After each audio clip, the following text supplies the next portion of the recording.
It's been a bit since I made a video about the lab. Bunch of updates. I was off for the break over the holidays, did a bunch of work. And over the past month or so, I did more work down here. So kind of go over some of the things I've done and some of the upcoming projects. Oh, where do I start? Let's start on this side. Picked up this printer stand off of Amazon. It's like 99 bucks, and so far it's working really good.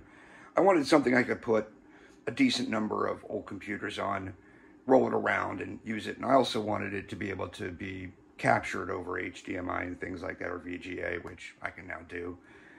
In this case, this particular one, oh, I'll add, it also has room.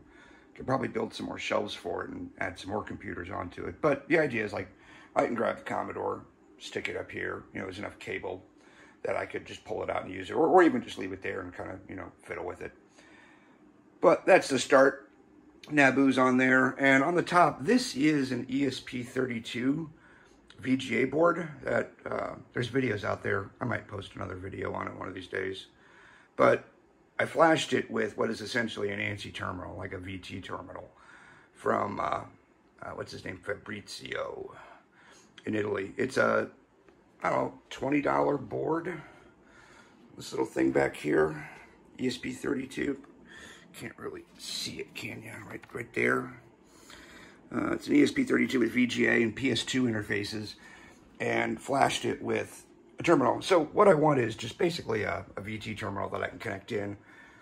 A couple things I got to do to it. It only does like 3.3 volts on the RS-232, so I need to get a level shifter and do some other work, which I'll make a video about that one of these days when it's done. And then I can connect this into things like, the RC 2014 or other stuff and just kind of have a terminal. I ultimately want an actual DEC LK451 with the do key and the PF keys on it. So it actually acts like a VT320, VT420.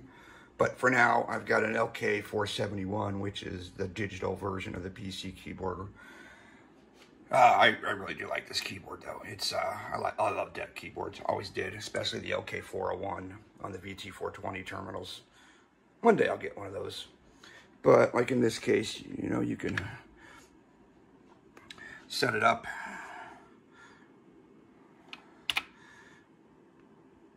And use it as a terminal. The Nabu's connected, and all of that's connected. So next thing over is, I'll call this my retro rig. And over here we have RetroStack. So another requirement was that I'd be able to make videos of all of this stuff, so I need to capture. This particular one, I've got a KVM on right here, which I can switch between VGA, because a lot of this stuff is going to come out VGA, and a VGA capture box going to USB. And over here I added a RetroTink. And I found this like $20 GE AV switcher off Amazon. Tried it out. It's got 4 inputs, 1 output, and it's composite, as S-video, which is really cool. Composite S-video and audio, and just kind of switch back and forth like, the old game systems we had years ago. The idea, though, is, I got... It's connected up to here. So right now, the Atari 800, which I now have a FujiNet on the Atari 800, which is really nice. I have an SIO to PC and all that sort of stuff too, which I gotta finish connecting up. So over here, essentially what I have going is most of the computers come into here. The reason I don't have the ESP32 coming in here is because for some reason, the VGA to HDMI off that just doesn't work coming over to here. But anyways, what I got is the AV switcher. So like the Atari comes in here, the Commodore comes in here, and other things that are S-video come in here. That goes out to the RetroTink 5X. And then that goes out to an HDMI KVM here, which has a few things on it. The Nabu's coming in here right now. I have a VGA to HDMI on the back of the Nabu, so it's coming in here. So as you can see right now, the Atari, there's the Atari. If I want to go to the Commodore 64, you probably can't see it right now, but that's the Commodore 64. There's the Atari. If I want to go over to the Nabu, it's right there. And I have a Pi on the back right now that it's currently running Naboo D for servicing the Naboo, and I'm going to put Retro NAS on that. I'll have to find a home for it.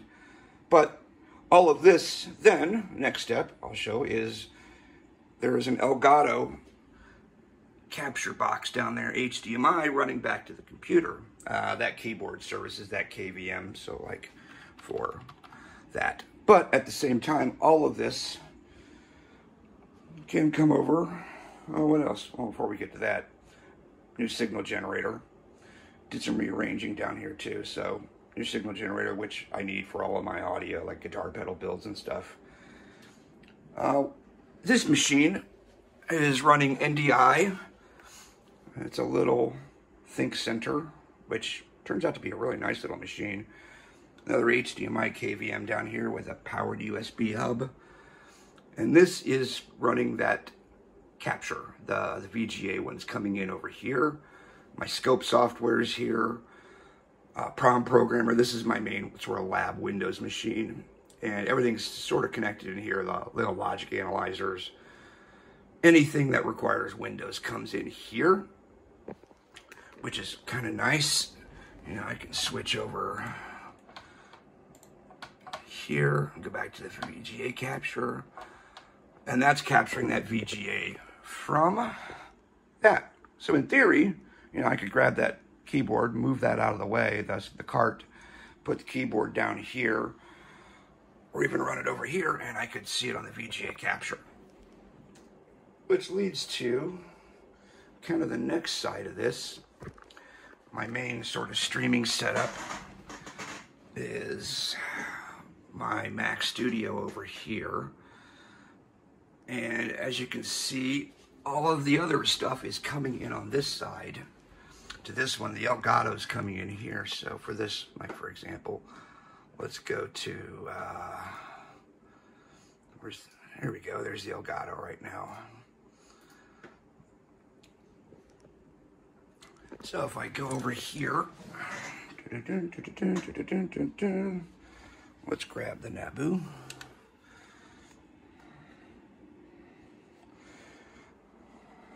And I can put it over here and capture. Got it set up with some inserts and other stuff. What's kind of neat then is if I come over here,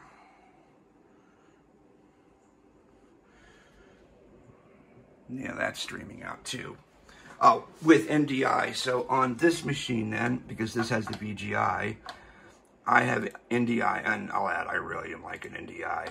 Got NDI set up on here with output going from OBS. And I also have the NDI screen capture running, as well as a test pattern generator in the background. That's where the test pattern is coming from on this machine. And it's broadcasting out over NDI from this box, both program and preview. So on this side then, I can grab those test patterns from that machine, or I can, where's it at? There is that output. So if we go, this machine, I might end up running the VGA capture direct into the Mac, we'll see. But if I come over here and let's go like F12 configure, capture, and then NDI is rebroadcasting it over here so I can capture there on my main Mac, which this is really where I do all my recording at. This is just kind of there, honestly, because the cable wasn't long enough to reach the Mac, and I ordered one, but, you know, later.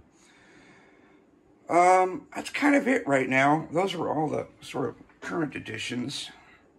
Oh, I'll also add, I could take most of this remote with that machine. So far, you know, I'll kind of back up and get a look of the whole thing. I'm really kind of liking this setup now. It's starting to be pretty reliable. I was having all sorts of USB problems. Finally found some USB powered hubs that work really well. I had like, you know, 8 to 10 ports each. Can't remember the brand, but got several of them now that seem to work pretty good. goal unlocked. I've got a VT terminal that I can use for, you know, basically anything that's sort of dedicated, so I don't have to have a PC out to do that, although I have a PC that can. I'm going to add a second one of these racks too, I think, and move them around. But RetroTink, love it. Man, do I really like the RetroTink. The HDMI switcher and that AV switcher, really happy. One I do have to work out is audio, and I got a little mixer here that I got to work out. You know, old audio with RCA, and, you know, kind of getting it around everything is kind of a pain, but we'll get there. Cables are on the way for some of that. Finish up the Retro NAS build. Then I can start working on my Apple II that I have sitting around, and what do I have back here? Some other stuff that will have to get worked on here soon. Cables are all run. Tried to do it fairly clean. About as clean as you can get. I put my monitors on arms, mounted arms, instead of those stupid factory stands. Hate them. This one's mounted on the wall here so it can, you know, move out of the way. That one's mounted on the desk. You can move it up, down, left, right, whatever you want. Get it wherever you need it. And keeps it off the bench, so I got bench space. And I think that's about it. So that's the lab for the moment. Laters.